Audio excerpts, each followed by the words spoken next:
morning and welcome back to Rising. It is Tuesday morning and we've got a great show for you today. Lindsey Granger back with us after your lengthy time at sea. Yes, I went to Qatar, so I got a chance to experience and see what's happening in that country. I'm working with News Nation as well, and we're doing a docuseries about the country.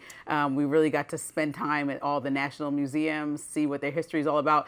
It's fascinating how they built up a city that rivals some of the top architecture in the world in like 30 years. Very cool. But it's going to be interesting because obviously there's a lot that we talk about with Qatar. Yes. They gave President Trump a jet that was worth a lot of money, and they're trying to strengthen their relationship with the U.S. So I guess we're going to see from those conversations the special that they edit, and you got to wait to watch it on December 14th. I look forward to that. Can't wait to see it.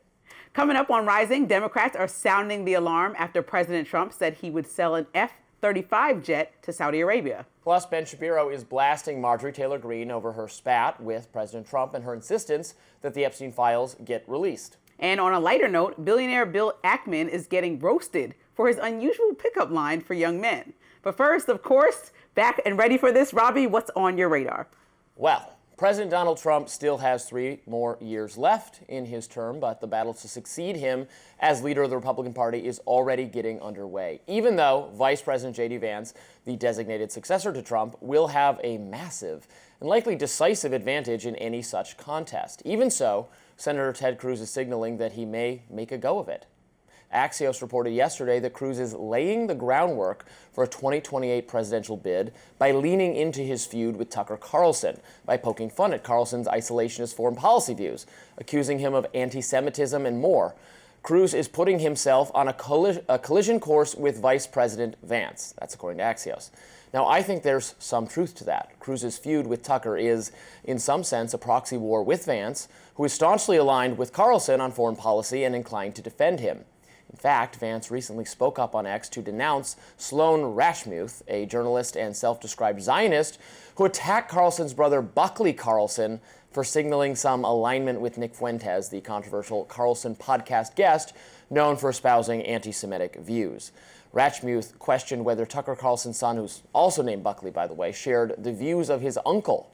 The younger Buckley works in Vance's office, so Vance spoke up to defend him, writing on X, Sloan Rashmuth is a journalist who has decided to obsessively attack a staffer in his 20s because she doesn't like the views of his father. Every time I see a public attack on Buckley, it's a complete lie. And fair enough, Vance is right here. It's fine to criticize Tucker or Tucker's brother, and it's fine to criticize young Buckley if he actually says something you dislike. But this kind of guilt by association tactic is off-putting to everyone. In fact, this kind of thing is the exact sort of overreach that is clearly driving some people into the arms of the more extreme fringes of Fuentes-type individuals. If you want to make Fuentes seem more appealing, then this is exactly the type of tactic to use. Smear anyone who platforms him as a Nazi, collaborator, and anti-Semite, attack their family members, and then denounce the family members who refuse to denounce their parents, children, or siblings.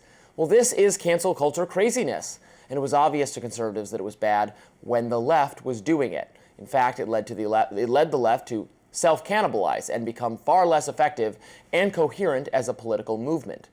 Today, we should recognize that the conservative movement and the Republican Party, which are now synonymous with MAGA and American First, stands at something of a crossroads. Trump, through his sheer force of will, has kept the coalition together for nearly a decade. But Trump won't be around forever, and factions are emerging. These factions are the hawkish and interventionist wings, led by people like Ted Cruz and Ben Shapiro. Then there's my own tech libertarian faction, which is led by Elon Musk, Rand Paul, and Thomas Massie. Finally, there are the populists, which have a lot of popular appeal among the MAGA base, true to their name, but also contain a few different factions. Vance, for instance, is clearly a leading populist, but this rising Fuentes fringe, they actually despise Vance. They think he's an insincere populist, and because they are racist, they don't like that he's married to an Indian woman. Then there are people like Laura Loomer and Marjorie Taylor Greene, who are both populists, though Loomer is closer to the interventionist faction and MTG is closer to the libertarian faction. As a result, those two women hate each other, and Loomer is currently doing everything she can to destroy MTG. So that's a long way of saying, promising really, that the GOP might look very different 3 years from now. And while it's likely, extremely likely, that Vance is the next GOP standard bearer, it's not yet clear which ideological faction will control MAGA. But Whichever faction does win, it's going to have to make peace with two important realities. First, the foreign policy consensus has forever shifted toward non-interventionism. That doesn't mean non-interventionists are going to win every foreign policy battle. It only means that there's no going back to the Bush era nation building and all of that kind of thing. Second, the GOP is going to have to do a better job of challenging the actual racists and anti-Semites in their midst. That doesn't mean relentlessly picking battles with friends and allies, but it does mean exercising a bit more discipline about who speaks on MAGA's behalf. And it means engaging and combating the ideas of Nicholas Fuentes. I thought this was a really solid breakdown of like all the different things within the party. I think that you have a very gracious perspective when it comes down to the infighting within MAGA and within what. Well, I enjoy spectating it. Well, but I mean, I feel like it also, for many people, if it was happening under anyone else, I feel like that wasn't President Trump, it would be like, this party is in complete disarray. What does it want? What are you doing? What are the mission statements? Because like you said, Trump does what he wants. So what does the party look like after President Trump? I mean, there's actual fighting about almost every step of the way, starting with tariffs, going down to what's going on in Venezuela, coming on to Epstein, and then just a straight up beef with Marjorie Taylor Greene now. He's like, this person who supported me, I don't support her in any way. There's Indiana redistricting. They can't even get it right. Trump is personally attacking a lot of lawmakers that won't say they want to redistrict when most of the country thinks that we should not be doing that anyway as a political gotcha move, whether you're a Democrat or Republican. So there's so much within the party. And then there's also the obvious and very large step away from the historical stance of the Republican Party, which is to be fiscally conservative, which we know that by the big, beautiful bill and other actions the president has taken, speaking of those tariffs, is slowly pulling the conservative party away from what it traditionally stood for with all these older people, like you always reference, in government, that said that they fought for that for the last 2 decades. So how do you then move forward from this and figure out what the party looks like without a figure like Trump? And yes, he can be around and he can campaign for people, but when he's not actually on the ballot, it might actually hurt people just because he's around, because they know that he can't actually do anything in a leadership role besides maybe advise. Right. So, I think that you have a lenient view, but if it was on the Democrat side, you would be like, this is a show. A blank show. Well, Democrats are doing their own version of this, with one faction wanting the party to move toward a wholesale embrace of socialism and another faction wanting more moderation, more centrism. I mean, see the debate. Bill Maher was airing this debate over the weekend between Abigail Spanberger, prevailing in Virginia, someone who once said that she doesn't want to hear Democrats say the word socialism ever again, on one side. On the other side, Zohran Mamdani, a socialist, actually winning mayor of New York. So Democrats are going to have a kind of slightly different, maybe less acrimonious, maybe more, I don't know, version of this debate. And I think debate is good. I'm not against it. No one needs to march in lockstep to whatever party establishment leadership decides. That would not be a good idea.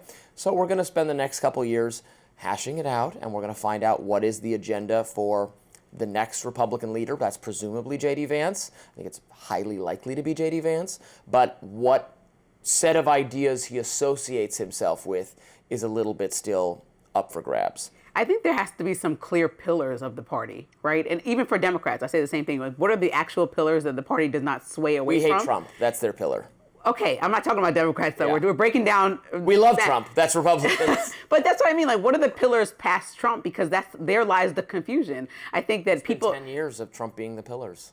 But now, what happens, because there were years and years and decades of consistent pillars that existed prior to Trump that all went out the window because Trump was something new, something that understood business, something that was a new wave of leadership.